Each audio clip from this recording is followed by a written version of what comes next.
Hey y'all, I'm Danny, and this is Heard. Hi guys, welcome back to Heard the Podcast. I am your wonderful host, Danny, and I'm joined here, of course, by the wonderful, who are you, sir? I am Jade Rob on the track. Yes, and we're also on Instagram Live, child, TikTok Live. So you can follow the podcast page at Heard Pod, HERDPOD on TikTok. We post all of the good clips on there. We have fun on there. Go ahead and like and comment and share and follow if you don't already follow. We're on all podcast streaming platforms. We're on Spotify, Apple, iHeart, Google Play, all those places. Whew. Yes. You can find us on YouTube. Everywhere. You can find us everywhere. But you can find us on YouTube where you can like, comment, and subscribe. And you can, it's HER''D, the podcast on YouTube. I'm sweating right now because I had to run it up and down the steps. Oh my God. And then the freaking building ceiling is leaking. So I got a freaking leak on my goddamn shirt. So hopefully during this pod, the damn leakage on my shirt will dry up. At the apartment? No, at the freaking right there at the front door of the studio. Like it's like a leak right there on the right above the eyelash studio. It's a leak, and my car is parked right there, and it leaked on my goddamn shirt. So hopefully it dries up. You know how I am about my mommy arms. Once again, you know, J. Rob talked about my arms last episode. I try to keep them covered. Oh my God. I try to keep them covered. I'm sweating. Oh my gosh. Anywho, I try to keep my arms covered because, you know, I'm insecure about my mommy arms. But anywho, yeah, so we're back. How was your weekend, J. Rob? How's everything? Are you going to call me a turkey again today, or are we done with that? I never called you a turkey. I never did. But my week has been great. Outside of that. What? My week has been amazing. How about yours? It's been, actually, no, I ain't gonna hold you. It's been a rough, jam-packed week. A very busy work week. A very busy life week. Mm-hmm. PNC pissed me off again. They heard your episode. PNC pissed me off again. So right now, I'm in the process of them. I'm trying to get PNC to write some sort of apology letter to me or some sort of like clarification letter to me because I'm sick of their shit. They tried me again, guys. I'm not going to get into it because I'm tired, but they tried me again. Anywho, once again, guys, make sure you guys subscribe to the YouTube channel, HER''D, the podcast that is Heard the Podcast. Please subscribe, please follow, please like, please share, please comment, good or bad, doesn't matter. The engagement counts, okay? Keep on doing it. We're on the road. We are currently on the road to 1,000 subscribers on YouTube. So guys, please help me out with that. I love you guys so much. Is that a hand clap? Yes. So we're on the road to 1,000 subscribers on YouTube. It's been a long time coming. It's been trial and error. It's been, you know, some things switched around, but we're still rocking and rolling. And that's just what that is. Yes. So we're gonna have fun this episode. We're gonna be talking. Okay. Sure. There's some things that have been going on this week on the social media streets. So. We may start the music segment early because there's a lot of music artists on the docket on the list to talk about. But before we get to that, did you see the B Simone stuff? I heard about it. Okay, so I actually so B Simone has been on on the blogs and stuff, and there's been a lot of chatter about her latest situation on her podcast. I'm not really sure if she has the podcast by herself or she has a podcast with the new best friend, because I remember she had a podcast before with one of her other best friends that I guess she dropped. At one point, I guess they're not friends anymore. She ended the friendship, and then now she has her own podcast now, I think. And I think she had her other best friend on the podcast with her. Mm-hmm. So one of the few things that happened were the best friend was talking about how hard being best friends with a celebrity. And she went down the list of how, she has financial trouble. She's broke. She had her car repossessed. She had to move back in with her parents. She's a single mom. And she was talking about how, saw that B Simone was helping others. And she did want to ask her for help. She wanted to deal with it on her own, but it was hard to watch her help others and how her best friend didn't help her with her struggles. So that was a weird situation. So people had things to say about that.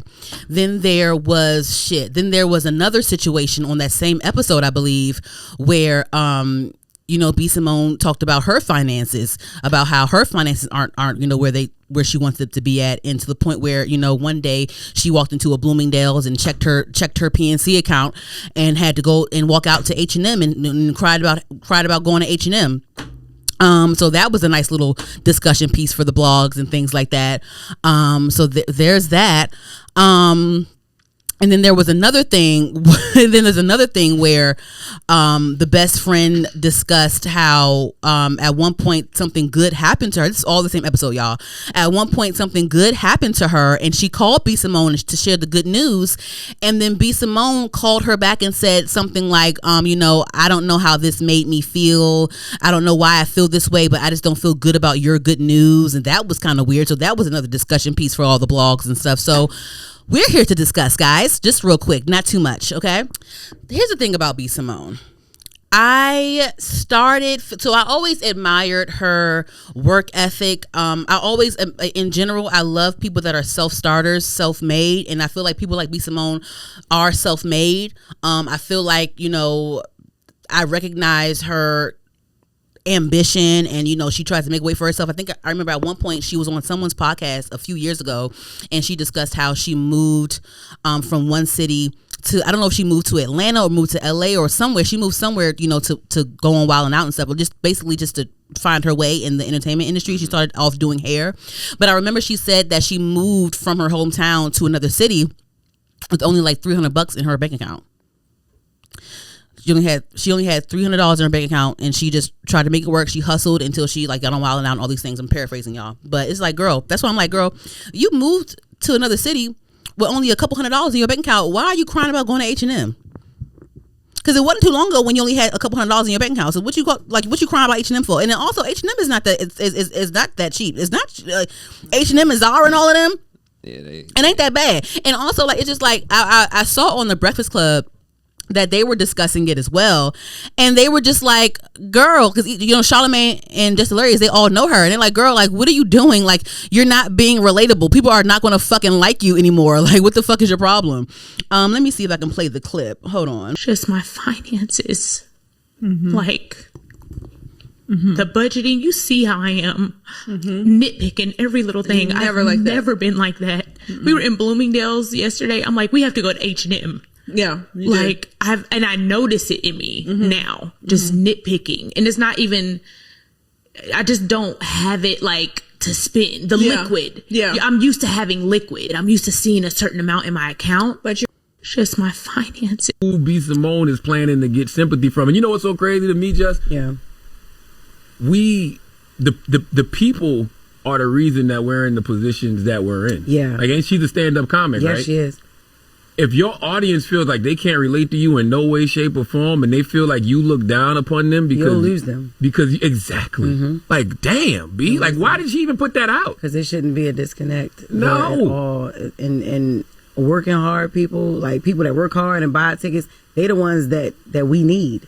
You know what I'm saying? We need them to keep buying tickets and to keep supporting us and to keep streaming our podcasts and things. Yeah, that's Just Hilarious and Charlamagne reacting to the clip of B. Simone crying about how she couldn't shop at Bloomingdale. She had to go shop at H&M. But later on in that same podcast clip of B. Simone, she said, I don't have it in liquid. I mean, I have it in like assets. I have it in jewelry. I have it in this. I have it in that. But I don't have it in liquid, in cash.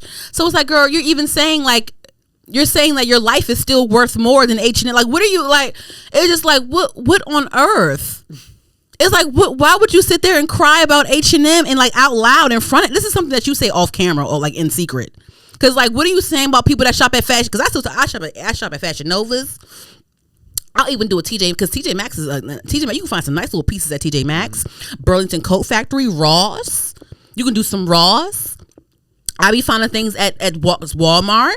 You can J-Rob, CVS has some really cute accessories.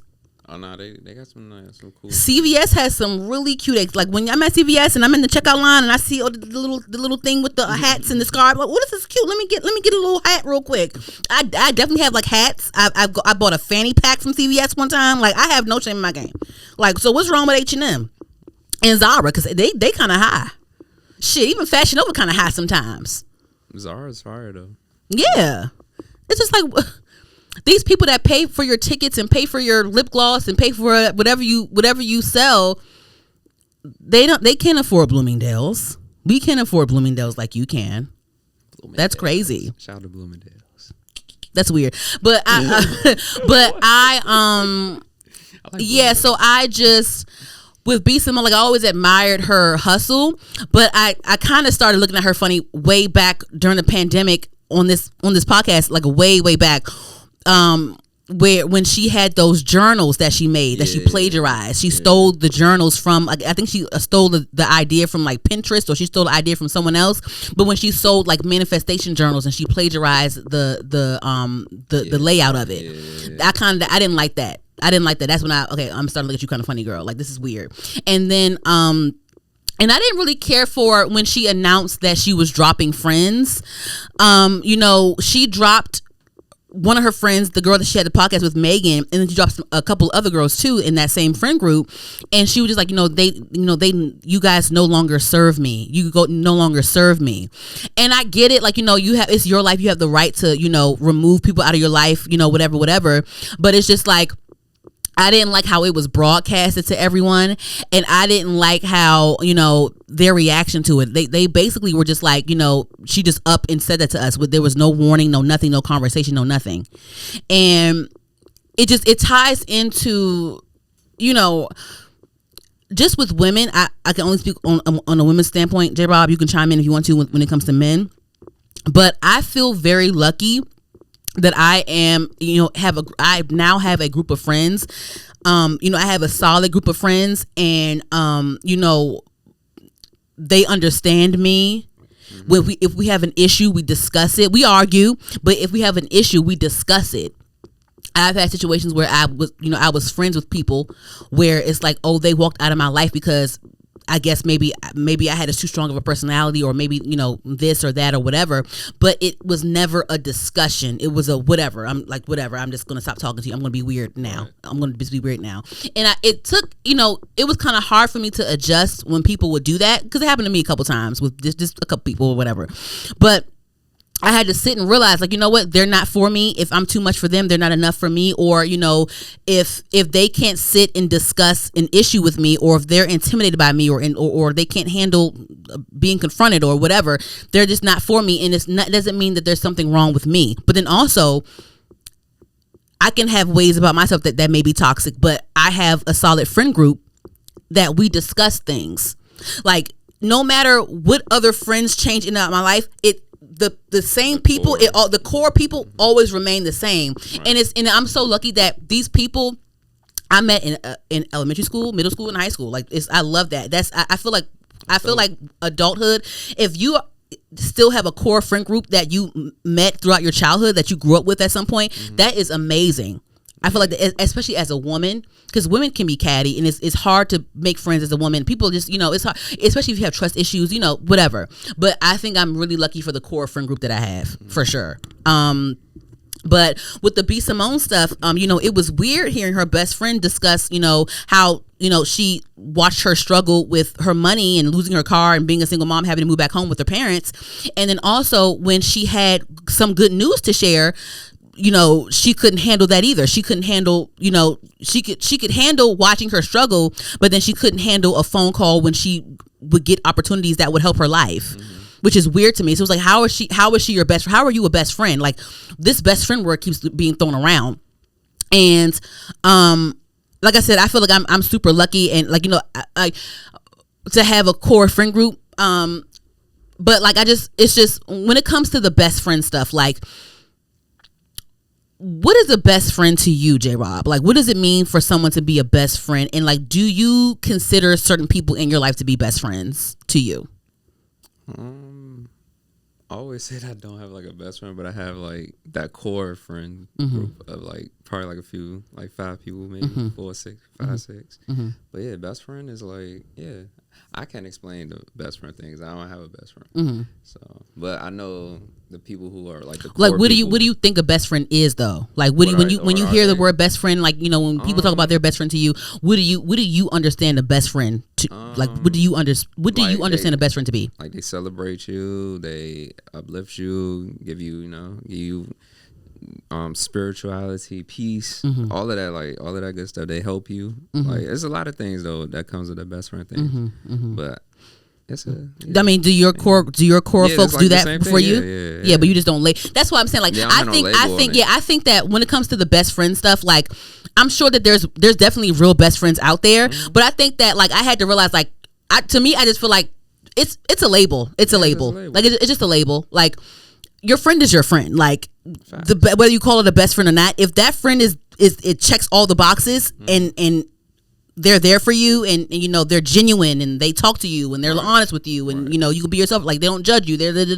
like, that could be a best friend. But if you like, best friends. It's weird. It's just a label. It's weird. It definitely is just a label.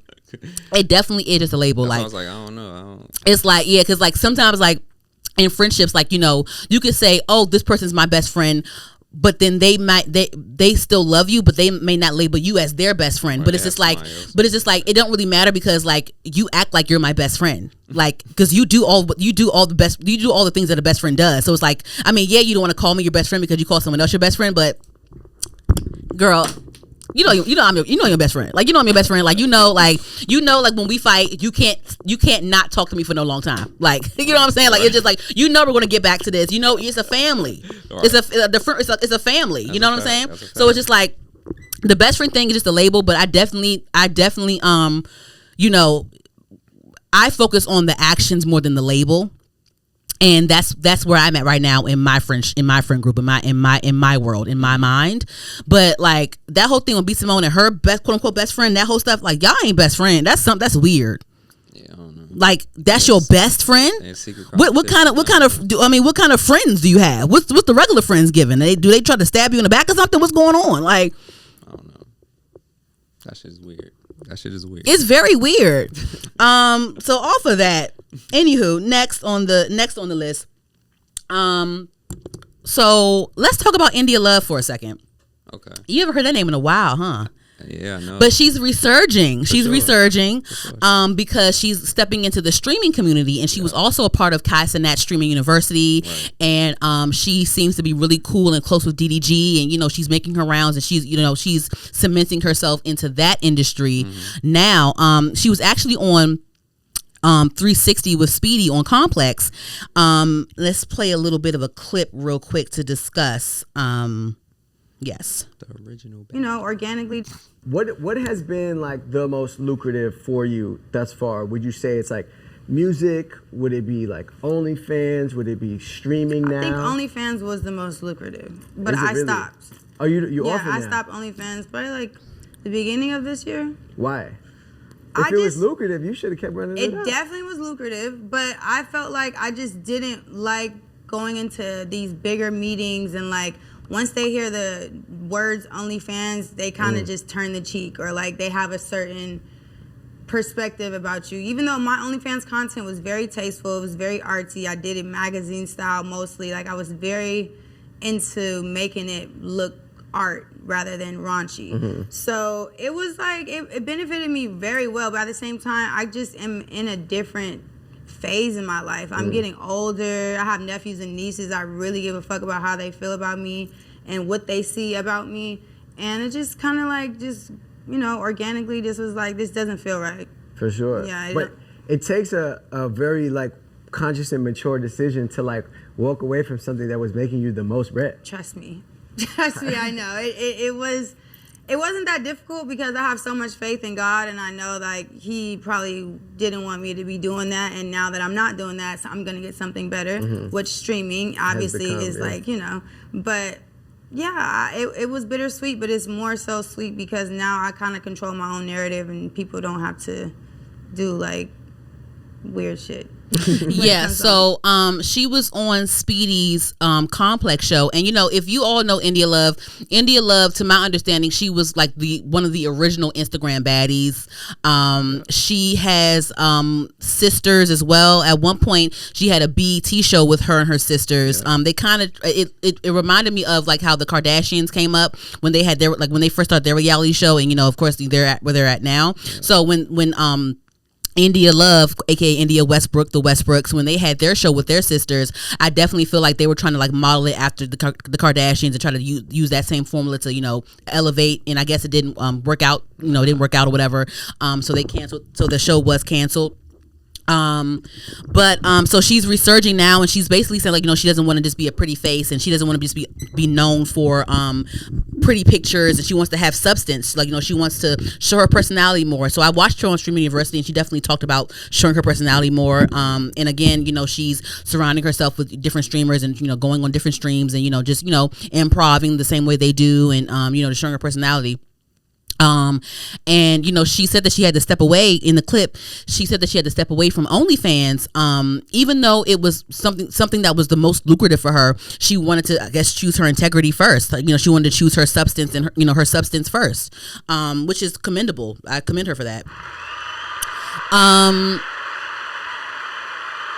definitely think, you know, it's a good idea to step into streaming, you know, the same way how entertainers, like athletes or whatever, they go into when they started going into podcasting. Now the thing to navigate to is streaming. So I mean, cool, you know, keep up with the times. But I definitely think that she can definitely find a way to elevate her streaming as well. So now she's in here, she's doing things like she's on stream with her sister sometimes, so they talk about different things, they react to different things, you know, that whole thing with streaming, you react to certain things online and whatever. But she can definitely spend some time like figuring out how to elevate her streaming as well. I definitely think the pretty pictures still keep coming, still keep them coming. So hopefully maybe she can elevate to, you know, influencing in the beauty industry and, you know, other things. I remember I was watching a blogger one time. I heard that when it comes to people that do OnlyFans content, they get turned down a lot when it comes to different corporations, like she said in her clip. You know, they can get turned down into, if you're known on OnlyFans, sometimes you can get turned away from certain parties in Hollywood or certain spaces. If, you know, if your name rings a bell on in a certain platform, reality, like, you know, raunchy reality shows or OnlyFans, like, you can get turned away from different rooms. Right. So I definitely understand why she wanted to branch away from that, especially when she probably felt like, you know, yeah, she's getting money from it. She's a beautiful girl, but she's still not really maintaining a name for herself, if that makes sense. So I think that was a good move. I guess, you know, I commend her for like being self-aware. It takes a lot of self-awareness to come to that, and, you know, to pivot. She's 29 going on 30, so it's like, you know, and I feel like 30s is still young. I'm 32, and, you know, I feel like I'm stepping into a new season of my life. You know, I look back into my 20s like, oh, yikes, look what I did in my 20s. But, you know, it's stepping into your 30s and, you know, coming out of your 20s, you know, it's a whole new lane, it's a whole new discovery, and you're a whole new person, and you're ready to learn whole new lessons. It's a fact. So it's a fact. Yeah. So that's what's up. So I wanted to bring something up just really quick. Oh, and actually, before I do that, I came across this clip on Twitter. And it actually goes into what we're talking about right now with, you know, transitioning into your 30s and like elevating and getting older. So there was a clip on Twitter that I came across where a young lady, just a random young lady, she was crying to her phone saying, like, you know, I'm 40, today's my 40th birthday, and like I feel like I have nothing to show for it. I'm not where I thought I would be at 40. I feel like I'm behind, and, you know, so she was crying, she was hysterical, and I'm gonna play it real quick, and I want to ask J-Rob how he feels. So I'm gonna play it real quick for y'all. And everything was just hitting me right. I'm turning 40 this year, and everything was just hitting me right now. It's like not where I wanted to be. I haven't succeeded at anything. I haven't even tried. Like, I don't even know anymore. I don't know how to do anything. I don't know how to cope with anything, and I don't know how to, I did this whole growing thing wrong. Like I'm supposed to be an adult. I'm supposed to be able to handle these things, and I can't handle anything. And I literally am just realizing, like, it's been 40 years of this, and like 40 years of just being confused and not knowing and like figuring things out slower and like not like I haven't built anything. I have nothing like to show for this time. Yeah, so she's basically like, you know what I'm saying, like I have nothing to show for this time. Like I'm lost. I have nothing to show for it. I don't know how to do anything. Like I don't know, like I didn't build anything. I'm not anything. And I'm like, damn, like I wish I had some more context to this because there can't be like, I'm like, girl, it's like, because I want to say, sis, like I think you're overthinking this. Like I want to say that so bad, but I don't know this woman and I don't have any context. I'm like, girl, are you comparing your life to other people? Like what is it, sis? Like what are you doing? Like there's no way, because she's sitting in her car. She looks healthy. She's beautiful. Like it's just like girl, like what I need some context. Like what, like why do you feel like this? Like you didn't build nothing to show for. What do you mean? Like at 40, what did you want to have done? Like what do you have a family or something? Like, do you have kids? Do you not have kids yet? What's going on? I don't know what's going on. What is it? What is it? Like how do you feel, there, Rob? Like when you turn 40, like what, like how do you, just let me know, because like you're closer to 40 than I am. Why you gonna do that? J Rob looks great, by the way. But like how do you feel about that? Like how do you feel about age and having something to show for? Like what does that mean, having something to show for it? What's that? From that aspect of what she's saying, it sounds like she's like you said, she's looking at other I people. think so too. It has to be, because like sis, I need more context. Yeah, I need more context about that.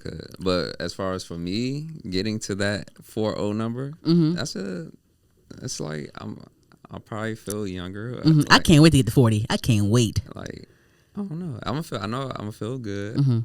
You know, I got goals and shit too, but you have goals. Like what are some things that you would like to share? Like just a couple things. Like what are some? Nothing. Don't share nothing. Until it happens. Okay, but you do have a plan. Yes, plan. But there's nothing. But there's nothing like.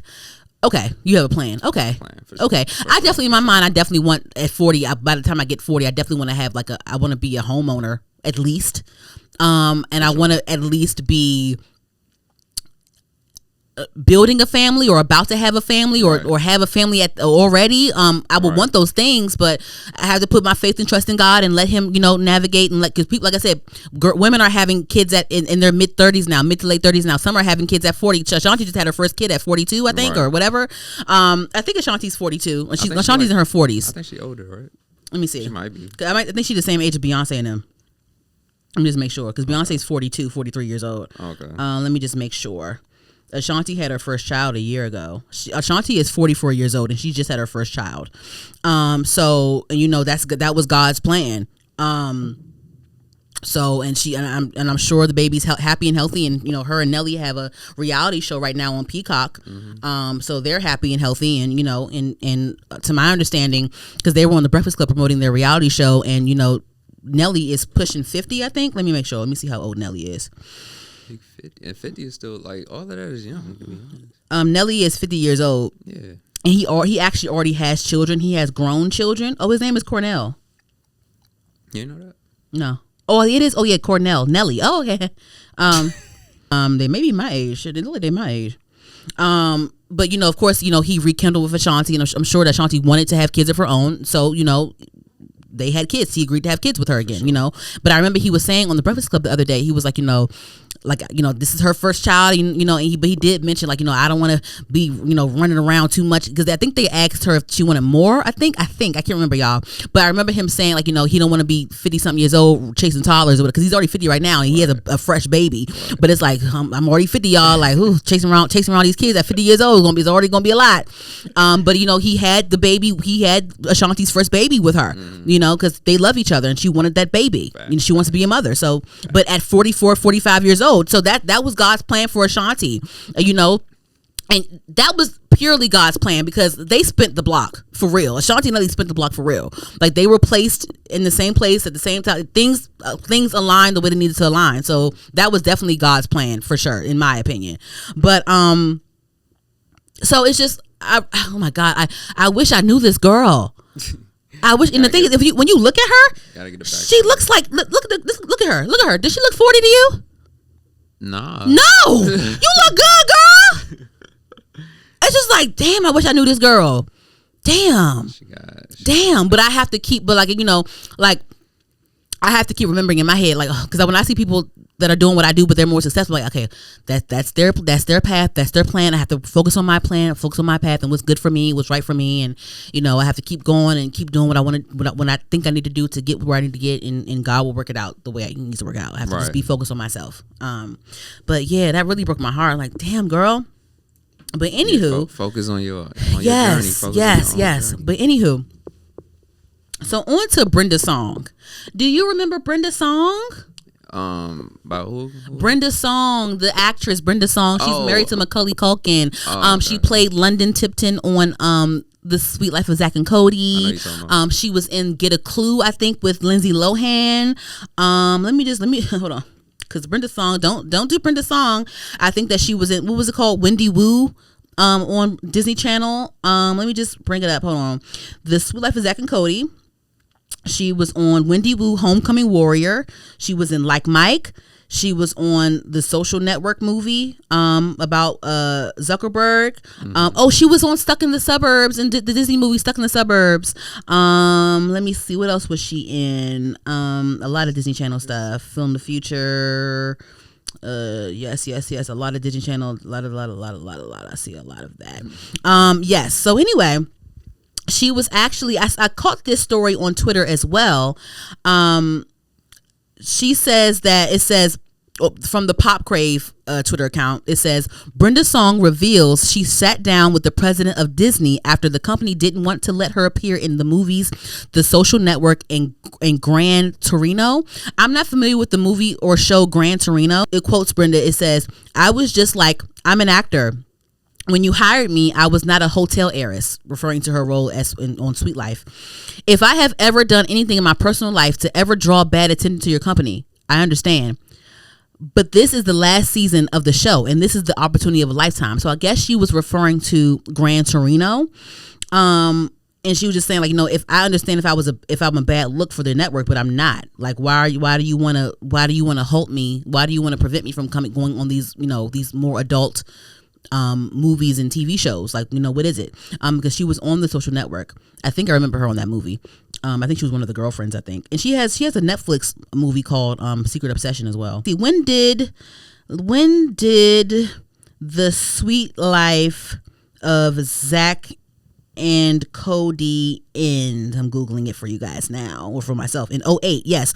So the show ended, The Sweet Life of Zack and Cody ended in 2008, and she was blocked from Gran Torino in 2008, but she did make it onto the Social Network movie in 2010.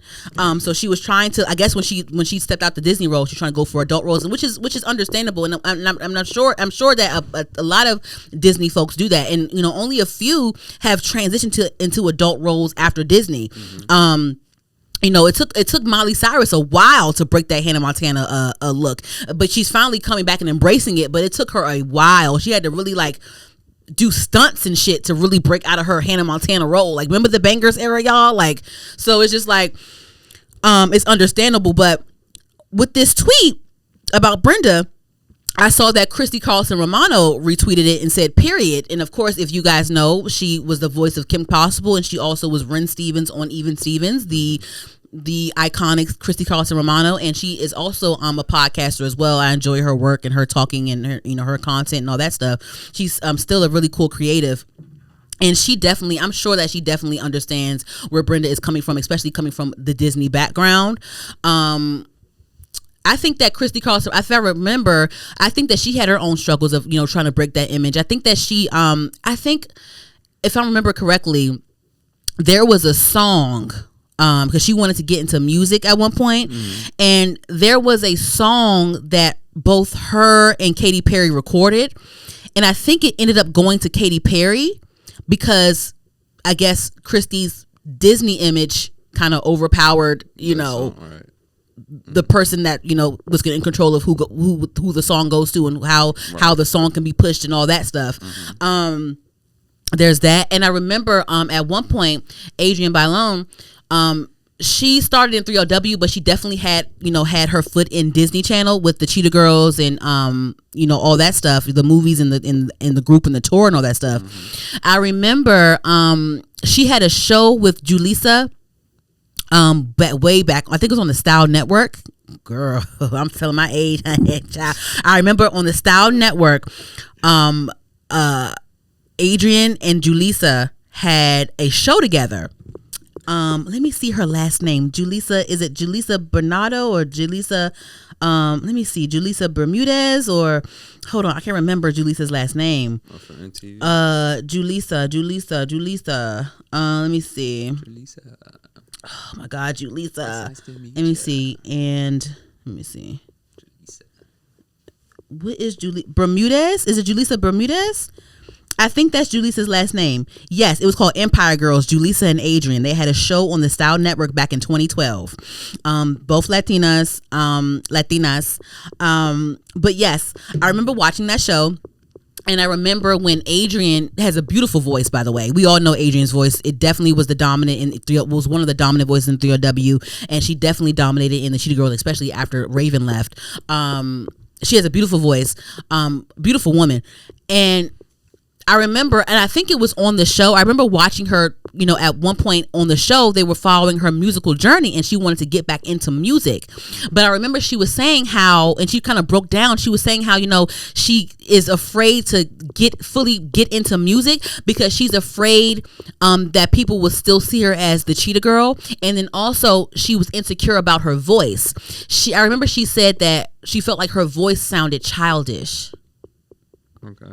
She felt like her singing voice sounded childish. Mm-hmm. So she was insecure about that. So it's just like, damn, like when you're a child star and you come up in under this like major network, it's like, damn, it's so hard to break out of that whole Disney image, that Nickelodeon image, like, because a lot of times it's hard for them to break out of it, and sometimes they don't even, some child stars, don't make it out mentally well. Like, we all see Amanda Bynes. We can name anybody. Like, they don't really fully make it out of this, like, fully all the way there. Right. You know what I'm saying? So It's just like, damn.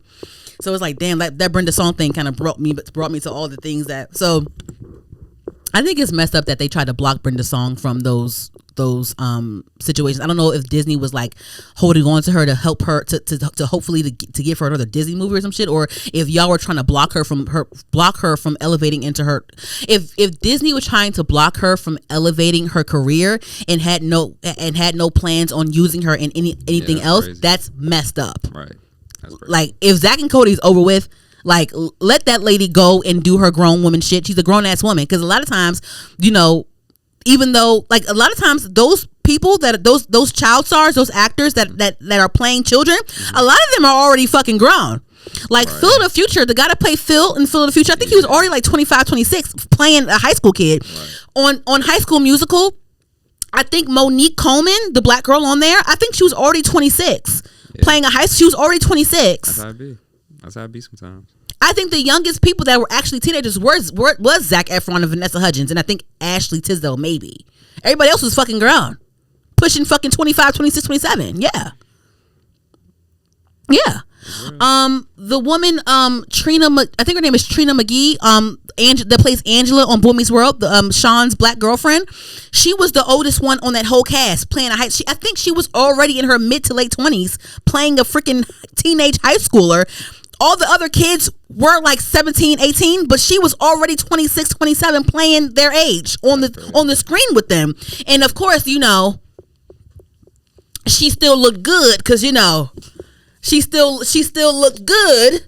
She still looked good because, Trina still look good now because, she still look good. But it's just like, that's what happens. That's the reality of it. Right. Damn. Bling.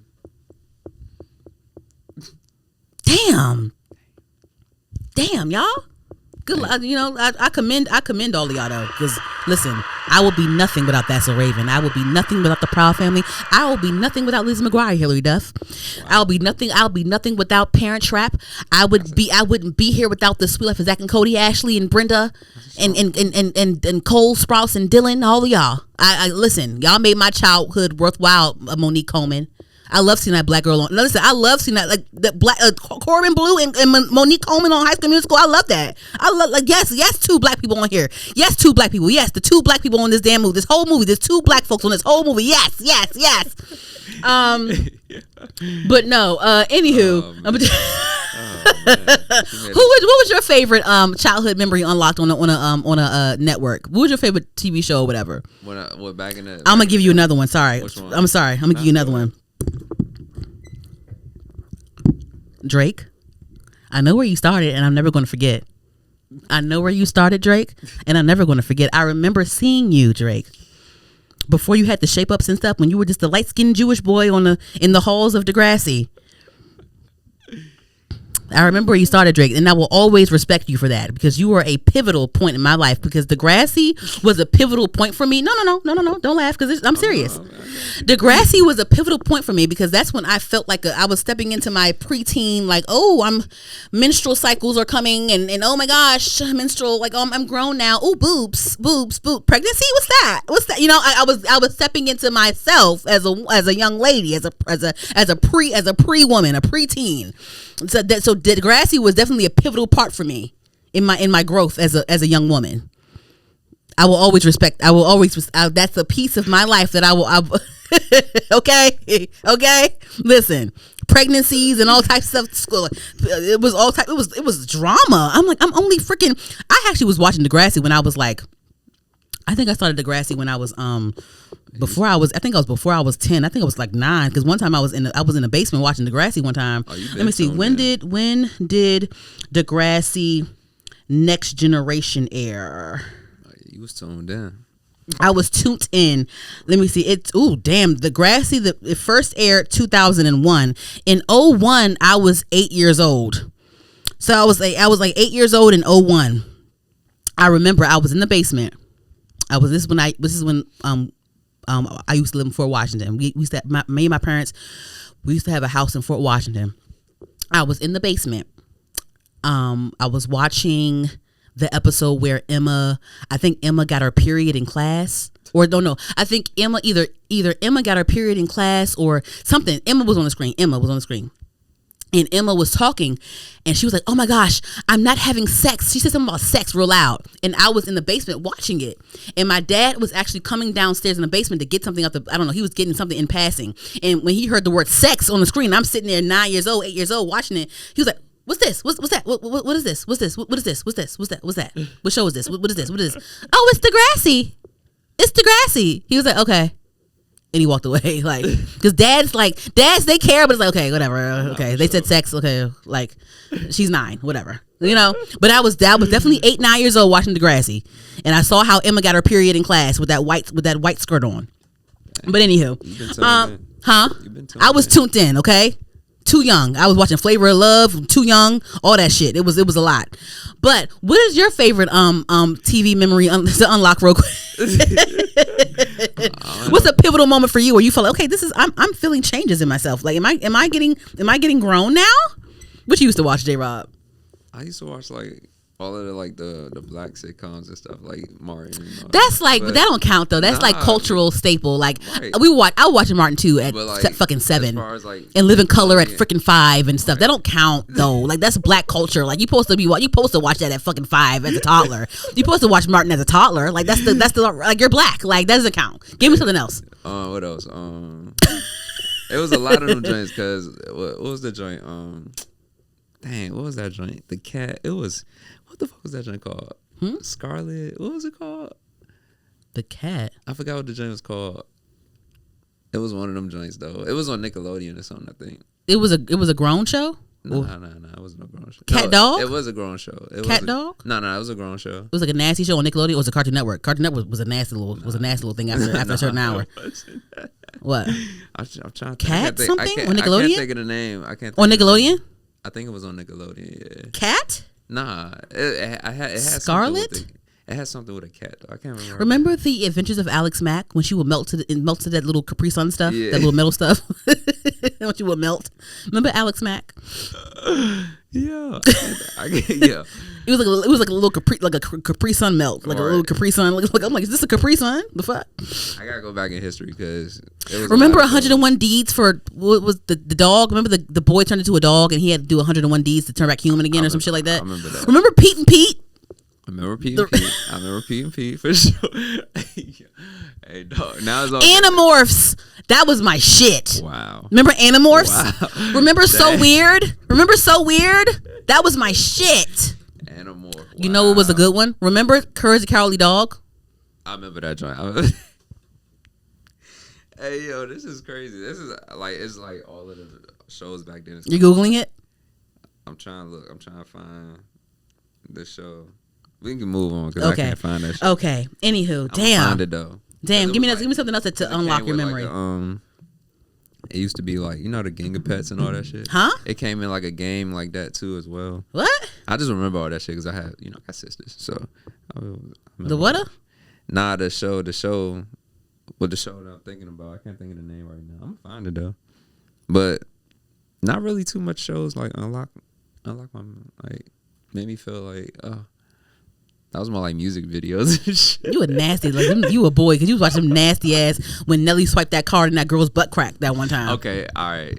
That was like I was like watching those type of shit, like Howard Stern show. I was watching that type of shit. Howard Stern? How old? It was early. It was like teens and shit. Like it's probably like 10, like 10, 11, 9. It used to be on that night. Like, and Live in Color. Hated it. Remember? Hated it. That anyway. was a great show. Yes.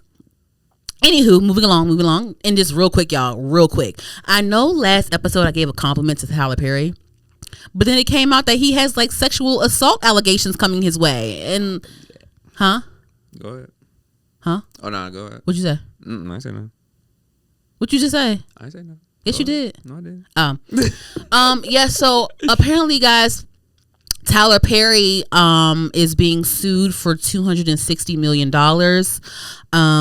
in a sexual assault case, I believe, with one of his former employees, an actor by the name of Derek Dixon, I believe. There were text messages that came out. They were all over TMZ. So, you know, I guess we have to see how that unfolds. I definitely read the text messages. The text messages, you know, were a bit uncomfortable. It did incriminate him a tad bit when it came to, you know, giving advances to his employees. And then at one point in the messages, Tyler mentioned, certain employees got on his nerves. He might kill them off earlier than what he planned on doing. Yeah, it was like at one point, wow. Tyler, and I'm paraphrasing, I'm jumping to things because this story has been out for like a week now. But at one point in the text messages, he was texting the guy because Tyler Perry was giving sexual advances, and at one point he was texting the guy saying, these certain actors are getting on my nerves. I might write in a shootout episode earlier than what I expected. Basically saying like, they're getting on my nerves. I'm going to write them off the show. Mm-hmm. Saying this to this guy, like, letting him know, like, yeah, I can end someone's, I can fire someone whenever I want to because they're getting on my nerves, like, that type of shit. But he's saying it to another actor, right? And that, and of course, in your head, like, what would you see that as? Like, oh, let me make sure I don't make sure that I don't get on his nerves, so I can keep a fucking job, like, so crazy. But so, like, there was some sexual allegations, so I don't know if they can grab that from the text messages, because there was an assault situation where, the actor claimed that Tyler got into a bed with him one time because he was drunk and stayed at his house and stayed into the guest room, and I guess Tyler went into the guest room and tried to get in the bed with him or whatever. He kind of detailed other sexual interactions where Tyler advanced towards him. I don't know if they can prove that, but in the text messages, those text messages, he has a case with some of those messages because Tyler was definitely giving off sexual advances and then also like coercing and saying like, and implying that, don't piss me off, I can end you You know what I mean? So there was that. So just a little bit of that. I know I gave him a compliment last episode. I'm like, damn, like it's like every time I give somebody a compliment, the next episode I got to say how they it's a damn lawsuit. Like there's a damn lawsuit. The next episode I got to talk about. It's just like goddamn. DDG, and then next episode I'm talking about how it's a damn custody battle, and he fucking hit the Holly and tripped her tooth or some shit. I don't know, and some of they scratching people and shit. I don't know what's going on. So yeah, there's that. Oh, man. And then real quick on so we get into the music. We get into the music now early before the segment. But there was a situation that came out about T-Pain and Drake, which kind of like, I don't know, let me know. I'm going to pass it along to you because it was kind of weird. I don't know. So I'm going to play the clip real quick. Yeah, so T-Pain was on the Crash Dummies podcast, to my understanding, and he had some comments about Drake. So here they are. The one thing I learned from Drake, and here's the crazy thing. One thing I learned from Drake, but one thing he hasn't followed his own words. Mm-hmm. Drake said, I want to be one of them people that gracefully bow out and not get kicked out. Yeah. I have ever since said, thank y'all. I appreciate y'all. I'll see y'all when I drop. Don't worry about it. I'll just drop something. Yeah. Let me know if you heard it. Yeah. Drake is like, no, listen. Okay, I got another one. Hold, check this out. Check this out. Y'all didn't like that one? Okay, real quick. Just one more. Let me try one more. And then he's the person that he said, he didn't want to be. Mm-hmm. And I learned that from him. Like when he said that, I want to gracefully bow out and not get kicked out. I was like, you know what? I'm out this bitch. This is just live shows now. I'm out this motherfucker. I'm not trying to impress y'all. So I think, though, I love T-Pain, by the way. Why the fuck would I keep trying to impress y'all? So I love T-Pain, by the way. You listen to it right now? You already heard it? So I love T-Pain, by the way. But I did think those comments were kind of weird to me. Drake later commented on the post, and Drake says, this guy always had resentment for me. You can hear it in every time he speaks on my name. But I thought it was kind of weird that T-Pain said that. I don't know if they had past beef, but I don't think that Drake has been like kicked out or like, I mean, yeah, he might have lost the battle with Kendrick Lamar, but Drake is still a successful artist. He has dropped like 2 or 3 projects since the beef. I think he went on tour since the beef. Drake still has hit music since the beef. So that was kind of a weird comment to me. I don't know. I mean, he's an artist just like T-Pain is. So like he's going to keep on going whether he's having a bad season or not. That was kind of weird. I don't know if it is real resentment towards Drake, or maybe he wishes that maybe, because I know that T-Pain had a little bit of trouble like on his journey, here and there with labels and things like that. And him and Drake are basically like almost the same, one of the same. Like they rap and both rap and sing, and people love grabbing them for a hook or all those things. Right. Maybe is it resentment towards Drake that he feels like maybe Drake had it easy in his career, or what is it? Like that was weird, right? What do you think was going on with that? That was random as hell. Like they had beef. Like what, sir? What? I didn't know they had beef. Yeah, like how do you feel about those comments? Like, what do you think? I don't know. I guess it's just just his perspective. I honestly didn't know about that, or I didn't know they had beef. Me neither. That was weird as fuck. Like, what in the world? So I don't know. I don't know where it come from. Especially when I feel like Drake is T-Pain is amazing, and T-Pain has carved a lane of his own. He has a successful podcast. He's a streamer as well. He's still very entertaining. He had a great Coachella set, I think, this past year. So I'm just like, where does it come from? But I feel like Drake, compared to T-Pain, Drake is still in a more elevated position. Does that make sense? I get your view. But T-Pain still out here. He doing his thing. He's doing this, he on the stream and all that. But even in the clip, he said, I'm dropping something, listen to it or not listen to it. Because he's still acknowledging, like, you guys it may not be on the charts, but when Drake drops, he's on that chart. Like Drake lives on the charts, whether he's beefing with Kendrick or not. So it's just like, that was weird. The T-Pain, that was kind of like some hater shit a little bit. I think that was some hater shit a little bit. No, I don't think it was, but you don't think it was? But. Who knows? I don't know what they. That was strange. I thought that was really strange. Yeah, Anywho, moving along. Yes. So guys, guess what? Cardi B finally announced her second album. It drops in September. It's called Am I the Drama? Great. I love the announcement. It's 2025 and she is finally dropping an album following her debut album that came out in 2018. I believe 2018, yes. That was a long time. So since then, right before the album announcement, she dropped the song called Outside. In my opinion, I don't think it's that great. It's not bad. I feel like it's like a regular song. I feel like it's something that she made before. She mentioned that she actually didn't want to put it out, but she ended up putting it out, and I think that was a label call.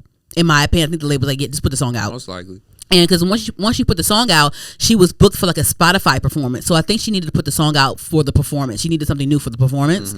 And then she just performed at some festival in New York. I believe in New York. And yeah, she announced the album. And I'm really glad that she finally announced. I'm glad that an album is actually coming. So with this album, right? So it was revealed that WAP and Up will be included on the album along with Outside. Outside was a song that she does not, song that she does not like. She also said that she wasn't planning on putting on an album. So I definitely feel like the label was like, bitch, we're putting Outside on the album. You're putting it out before the album. And then also WAP and Up are going to be on here too. When it comes to the WAP and Up being on there, I feel like that was both her decision and the label's decision. I feel like they both agreed on that, and I feel like that is very smart. I think it's very smart that they put WAP and Up on there, even though WAP came out in 2020 and Up came out in 2021, I think, around that time. Yeah, they're like 4 or 5 year old songs. I think it is a very smart business move that she is putting those songs on there. I believe Up is Diamond, and I think WAP is actually on the road to becoming Diamond. Let me look it up right now. Let me see. It says WAP has 4 years ago. This was reported 4 years ago. It says WAP has sold over 8 million units. Let me see. That's almost Diamond. That's like WAP is on the road to being Diamond. Yeah. Let me see. Platinum. Is Cardi B WAP platinum? Okay, so it says WAP is currently 8 times platinum, so it is on the road to becoming Diamond as well. Up is already Diamond. So with WAP and Up being on the album already is considered platinum. It is already considered to sell 1.5 million units. So it's already considered to be platinum. So of course people have something, like haters have something to say about it. I feel like her fans agreed with the decision because it was smart, but of course the haters are going to hate and they're going to say, oh, why would she why wouldn't she, y'all? Why wouldn't she? She hasn't dropped an album in 7 years. I feel like she has to put these songs on there for it to be a successful release, because we don't know what's coming with her album. We don't even know. She dropped a couple singles like a couple years ago, but those aren't going to be on it. We don't know. Like these are like little one-off singles. We don't really know what the album, what the body of work is going to give. We don't really know. Right. Only they know. Only she knows. Only her label knows. Only her team knows. We don't know. So them putting WAP and Up on there is smart. If I was on her team, I'm like, yeah, put WAP and Up on there. Yes. Yeah, absolutely. So WAP and Up won't be counted as first. They won't be reported within the first week sales, which is like understandable. Right. But since the announcement of her album and the announcement that WAP and Up are going to be on there, WAP and Up have both re-entered the iTunes charts. Right. So there is that. And then also like whether she put WAP and Up on an album whether she released her sophomore album 3 years ago or 4 years ago, whenever those songs came out, right, it still would have the same impact. It would still be the same stat, whether it was an album from 4 years ago or not. It would. Those are still her stats. It's still a Diamond song. These are still 2 Diamond songs. Right. These are still her own stats. But she actually, of course, responded to she responded to the backlash, from her haters on Whopping Up being on here. So I'm going to read the tweet that she made, and then I'm also going to play the audio that she put out. So she's, did she delete it? She says, "This will be the last and only time I'm going to address this. WAP and Up are two of my biggest songs. My fans have been asking me to put them on an album, and people search them on Invasion of Privacy all the time. They deserve a home. I let haters make me not submit WAP for the Grammys." I didn't know that. I didn't know she wanted to submit WAP I didn't know that. And at this point, I'm giving my fans what they want. These two songs don't even count for the first week sales. So what are y'all even crying about? Do y'all say anything when all these artists put out all their little tricks and ponies to sell out? Exactly. Now let them eat cake. Go cry about it. And then she also went on Spaces, I believe. Let me see if I saved the audio. I'm going to see if I saved the audio. I hope I saved the audio. Oh my God, I don't think I saved the audio. I thought I saved it. Did it get deleted? No. Okay, here you go. Right here. Hold on. People go to Invasion. Hey guys, listen. These motherfuckers is gonna have to be mad. My hit records need a home. Sometimes people go to Invasion of Privacy to look for WAP and look for Up. And my fans been telling me, hey, please put WAP and Up on the album. And I'm gonna do this for my fans. My fans deserve for me to listen to them. I didn't listen to them when I didn't submit it WAP because I was listening to the haters. I was thinking like, imagine if I win WAP and people are gonna drag me and stuff like that. This time, fuck it. It's our turn. It's Barty Gang's turn. Whatever the fuck they mad about, tell them to go cry about it. Wah, wah, wah. Go fucking cry about it. I love my fans. I love Barty Gang. And whatever the fuck they want, they fucking get. Well, not everything, because y'all be asking for some shit. What the fuck? Okay, so anyway, so she said, she said that people search my debut album, they search my album, and they can't find WAP or Up on there. And WAP and Up need a home, and blah, blah, blah, blah, right? So, when she starts saying stuff like that, I call that bullshit. Like, girl, no. Like, a real fan of you, a real Cardi B fan is not going to go on your debut album to look for two songs that came out 5 years after it came out. That's not even. That's or 3 years after it came. Like, that's not even like what? Who does that? No, they need a home. Like, WAP and Up live on streaming. They have a home. You can get it right now. Like, what? But no, I get it. Like, they belong on an album. I get it. Yes, put it on the album. But like, when it comes to like people search Invasion Privacy to look for WAP when WAP came out 4 years after your debut, like, do they? Like, do they? What? No. They do. They need, like, what? And like, why would people like go on your album to look for a song? They can just stream it. That was a lie. That was, I don't know. That was weird. Like that was kind of weird. Like, what real fan would do that? Like, and what, like, they could just go and type it in on Spotify and listen to it, like, real quick. What? That was like that I would call them bullshit. When she starts saying things like that, like, no, like this, I'd rather her not have said anything and like let them be mad, because of course the Barbs were like dragging her, but it's like, let them be mad. Like, I'd rather you not say shit. Like, they search your old album for a song that came out after the album, huh? Yeah, what? That's crazy. That was like, girl, stop. Crazy. Don't do that. But it's a smart business move for you to have 2 diamond songs on your second. Yes, do that. Absolutely. Do it all day. Great business move. Do it all day. Do it all day long.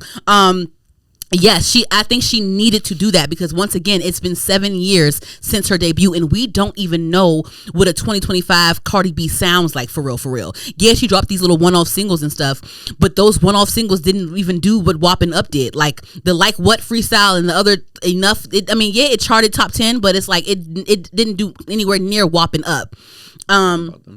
And once again, WAP and Up, these are still her stats. These are still Cardi B songs. She still earned these stats. So whether it's on Invasion of Privacy, whether it's on the new album, it don't matter. These are still her stats. It's still diamond because it's still diamond. It is what it is. Like, it is what it is. Because I always felt like at the very least, because, she still dropped successful singles after Invasion of Privacy. Aside from WAP and Up, she put out Please Me with Bruno Mars. Money was a good song. Press was a good song. So she could, if she wanted to, she could have put out a Invasion of Privacy Deluxe and had those 4 extra songs on there, and still would have probably had a good deluxe album stat. Like it's all still her own stat. So it's like, yeah, it's it's a shortcut. Yeah, it's like a business maneuver or whatever. Yeah, it's a cheating, if you will. But it's still, this is still her music. This is still her impact. Whether it's on the new album or not, it's still there. Right. It's still there. But the whole thing of like, oh, they searched my old album for these. No, I don't believe. Stop it. Like that was weird. Anywho, yes, moving along. We're almost done. So, Beyonce. Now, I haven't got any Cowboy Carter tickets yet, and I don't know if I'm going this time, guys. Hopefully, I can go. I may have to maneuver and pull some stunts to get into Cowboy Carter. If I can't, I can't. It is what it is, only by God's will. I don't know. I haven't gotten any tickets yet. Listen, I have bills. Anywho. I have bills, so I want to go to Cowboy Carter, but I don't know, guys. But anyway, so Beyonce was recently in Paris, doing her Paris dates for the tour. Paris got Miley Cyrus to come out, jealous of them. And then also on Paris Night 2, Beyonce brought out none other than her husband Jay-Z, the Jay-Z, iconic Jay-Z. He performed his verse off of Crazy in Love, and then he also performed Niggas in Paris because he is indeed a nigga in Paris. Yeah. So why not? Niggas was in Paris that night, and and they went crazy. They went crazy. Did you see the clip, J-Rob? Yes, they went insane. They for like you better remind these motherfuckers, allow me to reintroduce myself. My name was so he came out, of course. And then shortly after he made his appearance on stage, there were reports that, hey guys, there's a rumor that Jay-Z may be headlining next year's Super Bowl halftime show. I'm like, oh, of course. Like, this is believable because he was just on stage with Beyonce randomly out of nowhere. When has he done this? When was the last time he done this? I think they said this was the first time in 7 years that Jay-Z has joined Beyonce on stage.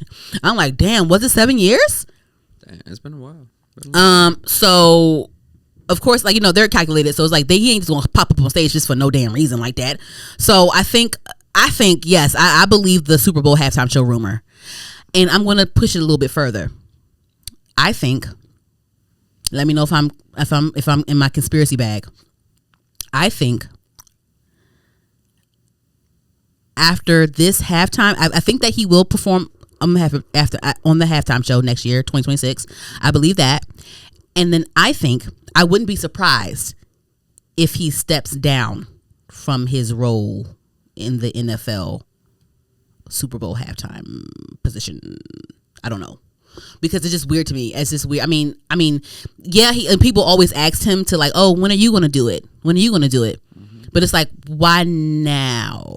Why now? And then I just feel like he beat the whole BS case that they try to pull on him when they try to lump him in with the Diddy crap, and he beat that.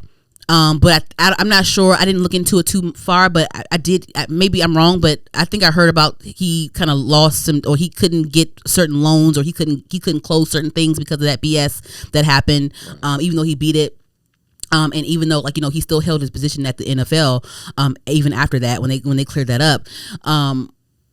I don't know. I wouldn't be surprised if he stepped down after this, because why now? Why now? Why do you want to headline it now? And then why are you doing it now? After this, are you stepping down from this? Or are you still going to be a part of it after you headline? We will see. Is this his I don't know, because Jay-Z has fake retired so many damn times. Is this a real retirement? What's going on? Everybody fake retired. Jay-Z done fake retired. Jay-Z fake retired since the Black Album, and that was 2001. That was a long time. That was 2003. Yeah, that was around. That was Jay-Z been fake retiring since Kanye had pink polos. Yeah, yeah, pink polo with the collar popped. Oh my god. Yeah. With the backpack, he was Jay-Z been fake retiring since Kanye West was a backpack rapper. Yeah, still here. Yeah, so yeah, so I don't know. Maybe that's a conspiracy of mine. I don't know. What do you think? We're gonna see. And who is he bringing out when if he does perform? Who is he bringing out? He definitely not bringing out Kanye West because that's not going to happen. What do you think? I definitely think he might bring out Blue Ivy to do an 8 count because she been eating it up on the Cowboy Cardi tour. So definitely bringing out Beyonce, but I think he'll probably bring out Beyonce like to close out the performance because I don't think he would. Nice. I don't know, but who else would he like? Who would he bring out to be on stage with him? I don't know, some surprises to bring out. I don't know. Yeah, that'd be it. I don't know. That'd be interesting. Yeah, how would they do that? But I definitely believe the rumor of him being. I definitely believe that because why did he come out? This is a rollout, honey. It's a rollout. It is a rollout. Okay. Do you still think that the Patriots are going to make the Super Bowl or not? You still think they're not going to make it? No. Okay. Anywho, yes. Lastly, Brandy and Monica finally announced that they will be going on tour together in 2025. Yeah. I'm going to that. I'm going to that, baby. I'm going to that. And it's giving grown and sexy. Stop it. It's giving grown and sexy. I'm definitely going to wear my big gold statement jewelry. Mm-hmm. I may have a silk press because Brandy is giving silk press right now on this promo run. Brandy's giving like a water wave silk press. Flip over silk press tees. Bold gold statement earrings, statement jewelry. Like maybe like a white cream number. I'm definitely gonna give grown and sexy when I go for sure. So I'm definitely going to that. And you know, it was also announced that supporting acts will include Kelly Rowland, Money Long, and Jamal Roberts from American Idol. So there's that. Kelly Rowland's name is in big bold letters, of course, underneath Brandy and Monica's and right before Money Long and Jamal Roberts. And people had some things to say about that, which kind of annoyed me. They were saying, oh my God, Kelly Rowland, why is she an opening act for Brandy and Monica? She can head on her own tour. She's big enough to do this her own self and all the fake outrage backlash, because what people do is they love to type some BS, but they never show up in real life. Like, and don't get me wrong, Kelly Rowland is amazing. She's amazing. She has an amazing career on her own outside of Destiny's Child. Yes. But when it comes to like I feel like the outrage doesn't match up with the real life support, in my opinion. I feel like, you know, Kelly Rowland has actually released a few things. You know, she doesn't do a major release, and she doesn't really push a lot lately in the last few years. But she has come out with some stuff. Let me look it up right now. She came out with the EP at one point, and then she came out with a video for a song called Coffee. But let me look it up real quick. She came out with an EP called K back in 2021, and it had, let me see, 1, 2, 3, 4, 5, 6 songs on it. It was a 20-minute long EP. I didn't hear a lot of y'all ranting and raving about that. And Kelly has a beautiful voice. She makes beautiful music. I don't see y'all ranting and raving about that. She came out with a song called Coffee back in 2020, which is beautiful. It was a beautiful video that shot with it. Very eclectic, very, very symbolic, very interpretive. Loved the video. I didn't hear too much ranting and raving about that for too long. So it's like, if Kelly Rowland had come out headlining a tour, like, would y'all really rant and rave and show out for her? Because I feel like she's definitely, even though Kelly Rowland is amazing, she's very underrated. And I feel like y'all don't show out the way y'all should show out for her in real life, in my opinion. I mean, am I wrong, J-Rob? No, you're not wrong. Am I wrong? Not wrong. And then also, Brandy and Monica are Kelly Rowland's peers. If I'm not mistaken, Brandy came out before Destiny's Child. For sure.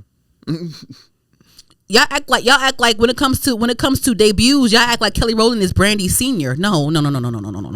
Brandy came out before. I wanna be down with, before anyone was saying like, no, I'm just saying.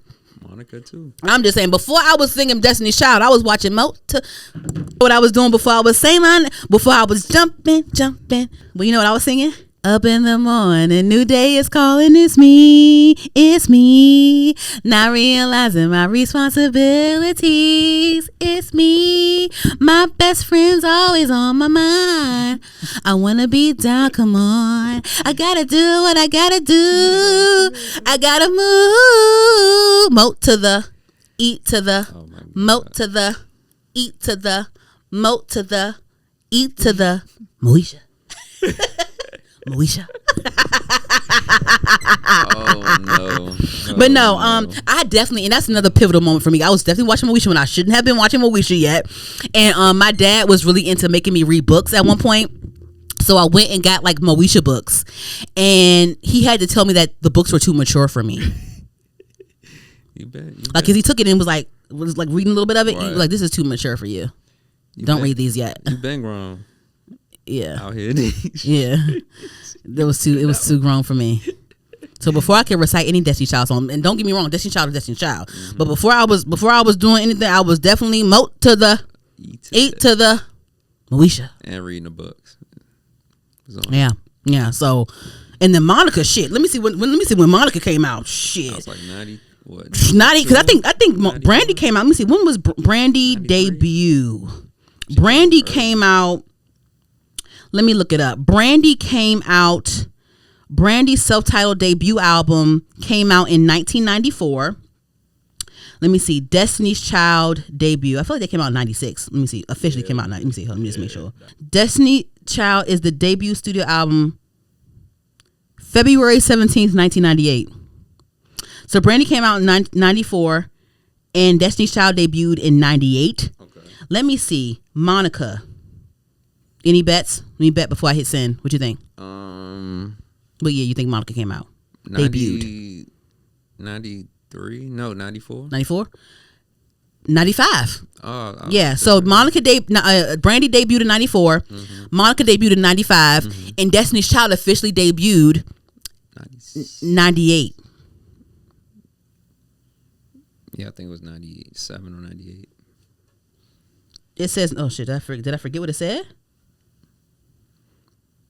98. Okay. Yeah. So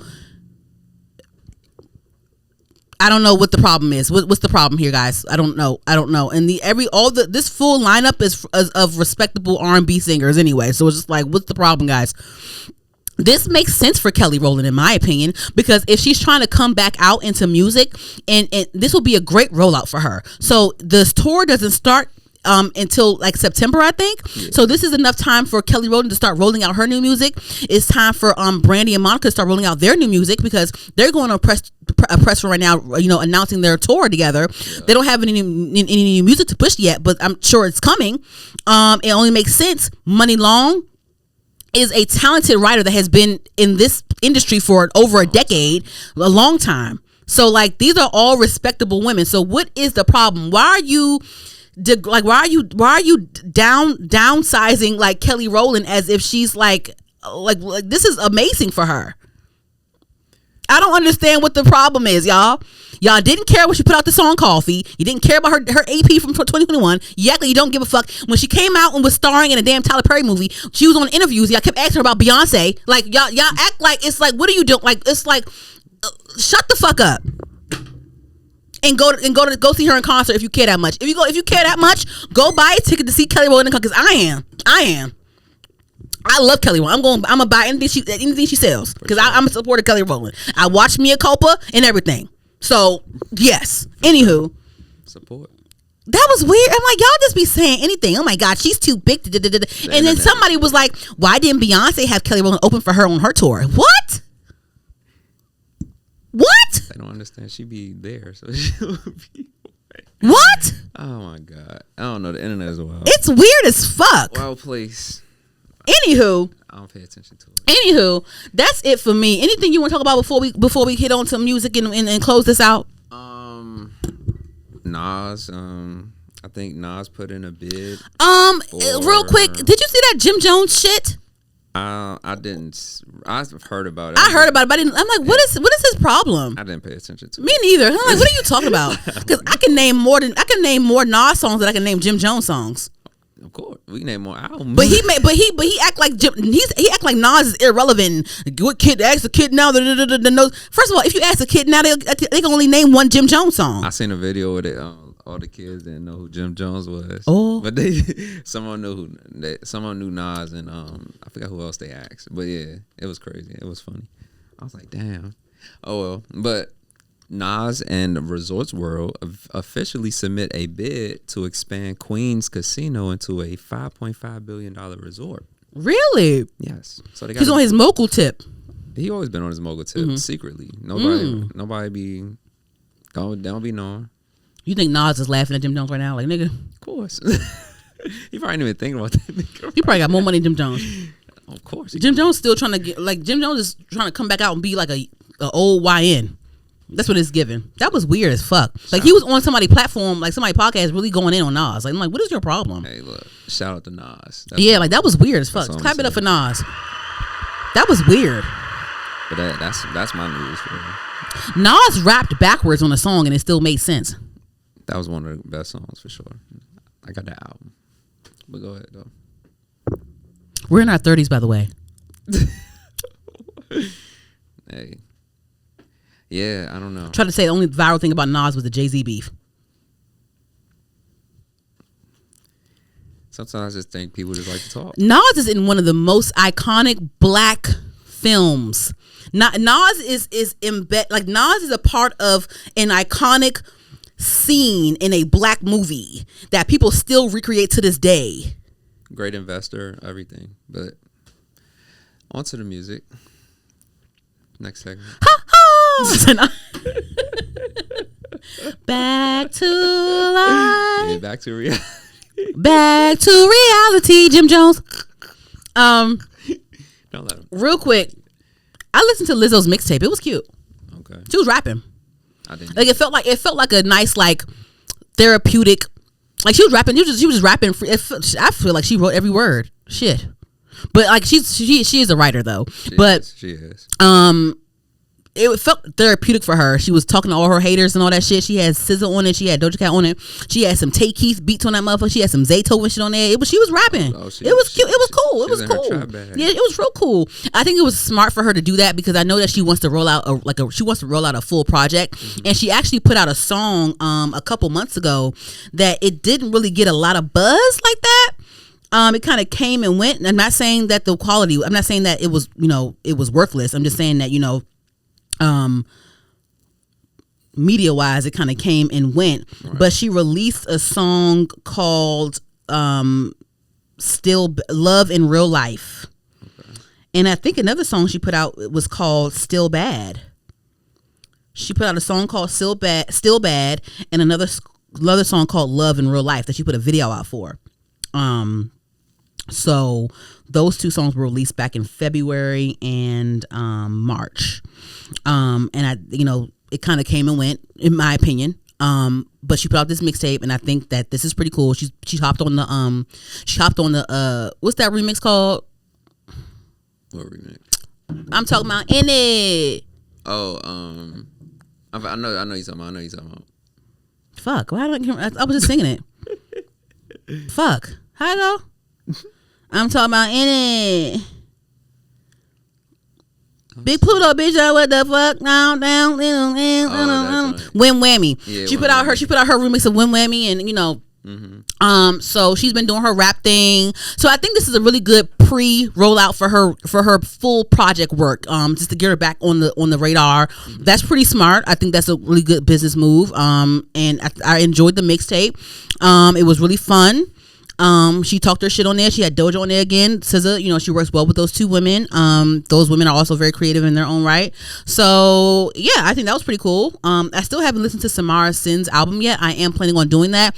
I have to be in the right space for her. She's very eclectic and very like whimsical sometimes too, in my opinion, with her sound. So I have to be in the right headspace for that. I think I might have to smoke a blunt while I listen to her. But I love Samara Sin. She actually made the XXL freshman cover, along with Nino Pade of the DMV. DMV's own Nino Pade. Have you met him before? No. I'm shocked that you have met him before. I know, right? I'm shocked. I feel like it's coming. It has to. I think he still lives here. For real? Yeah. I know a lot of people over there sad. Yeah. So that, because those are the only two people I know on the cover in the Jello nigga. Swerve in that corner, whoa, that nigga. Oh yeah, okay. Yeah. So Jello Ball, yes. Do his brothers still play basketball? I think they do. Are they in the NBA or like some other type of thing? They're in the NBA. Okay. Anywho, yes. So there's that for the music segment. Any music for you to discuss? I'm not really watching any shows right now. I do see that Love Island is like a thing right now on social media. I don't have Peacock, but I think I might have to get it, I guess, to watch it. That's why I haven't watched Love Island yet. Yeah, so I mean, I guess maybe I don't know. Maybe I won't care after next week. I don't know. We'll see. But I haven't watched it yet. But I did want to mention it. That I noticed that there's some things going on and TikTok trends and shit like that. Megan Thee Stallion was on there promoting her liquor line, and they were all in bikinis and shit. So that was good. Yeah, I'm excited for I Know What You Did Last Summer reboot movie to come out in July. In the next 3 weeks it's going to come out. I'll be seeing that. I'll be seeing it's this movie called Together, starring Dave Franco. I'm interested in that. I'll be seeing that. Him starring Marlon Wayans and Tyreek Withers. We'll be seeing that, J-Rob. And yeah, I posted it on my story, and someone replied. And I told them I'm really excited. I told them I was going to go see it at IPIC, and they're like, "Oh, let me know. I can join." Oh, that's okay, great. So we might have somebody else join the party with us. Yeah. So there's that. Yes. So that's all for me. Any shows and movies for you? All right, what movies are you excited to see? Him and what else? Mainly that, because I ain't been paying attention to trailers or anything like that. But the trailers I've been giving lately, there's a lot of good stuff coming out this year. It is. Nice. Yeah. Because it was rough, like the last, before Sinners, it was like very rough. Yeah, it was kind of dry, right? Yeah, it was rough. Yeah. But yeah, I tune in. Mm-hmm. I did see the, what's the name joint with Straw. Oh, you saw Straw? Yeah, that joint's cool. Like, you know, it was cool. You saw like anything like that. All right, now Tyler, like that. Like you ain't roll your eyes a little bit. Certain parts, you like. Taraji is fire, man. She's a great actor. The actors aren't the problem. Yeah. But once again, I didn't say. Listen, okay. But that's it. That movie was good. It was a good movie. Okay. Yes. Anywho, all right then, guys. Thank you again for listening to Heard the Podcast. I am your wonderful host, Danny. Remember, you can find Heard the Podcast on all podcast streaming platforms. You can find us on YouTube, HER_D the podcast. We're on TikTok, Heard Pod, HERDPOD. Yes. Thank you guys for listening. Like, comment, subscribe. J-Rob. Thank you guys. Thank you. All right, we out. Peace. Hit the button. Hit the button. Hit the button. It is. Hit it.